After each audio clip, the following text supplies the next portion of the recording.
Friends అందరికీ నమస్కారం. Friends ఇప్పుడే అందిన వార్త, స్కూల్లో పేలిన భారీ బాంబు పరిస్థితి దారుణం. వివరాలు వీడియోలో తెలుసుకుందాం. వీడియో పూర్తిగా చూడండి, అలాగే తప్పకుండా లైక్ చేయండి. మరిన్ని అప్డేట్స్ కోసం ఛానల్ వెంటనే సబ్స్క్రైబ్ చేసుకోండి.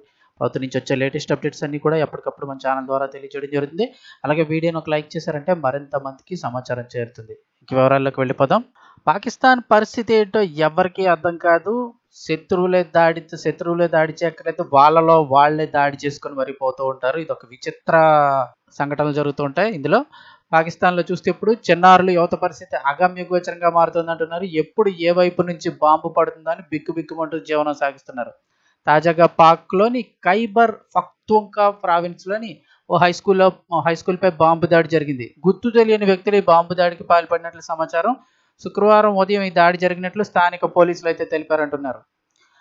ఖైబర్ పఖ్తూన్ఖ్వా ప్రావిన్స్ ట్యాంక్ జిల్లాలోని గుల్ ఇమాం పోలీస్ స్టేషన్ పరిధిలోని అక్బారీ గ్రామంలో ఈ విషాద ఘటన జరిగింది. అక్బారీ గ్రామంలోని ఓ ప్రభుత్వ హై స్కూల్పై దుండగులు జరిపిన బాంబు దాడిలో పాఠశాల పూర్తిగా ధ్వంసం అయిపోయింది.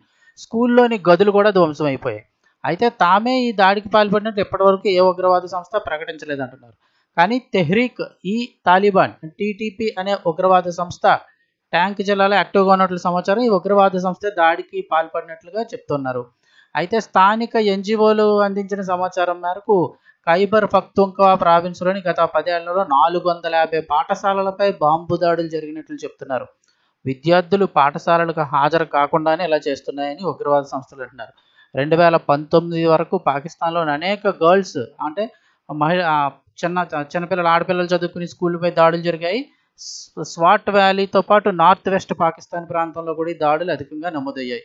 ఇటీవల పాక్లోని స్కూల్ బస్సులో ఆత్మహత్య దాడి జరిగింది. ఈ ఘటనలో 5 చిన్నారులు మృతి చెందారు. ఇక 2012లో పాఠశాలలపై బాంబు దాడులను ఖండించి విద్యార్థుల్లో విద్యపై అవగాహన కల్పించిన మలాలా యూసఫ్ జాయ్కు నోబెల్ శాంతి బహుమతి లభించిన విషయం తెలిసిందే అంటున్నారు. సో ఓవరాల్గా చూస్తే వాళ్ళ కన్ను వాళ్ళే పొడుచుకుంటున్నట్లు ఉంటుంది అక్కడ పరిస్థితి.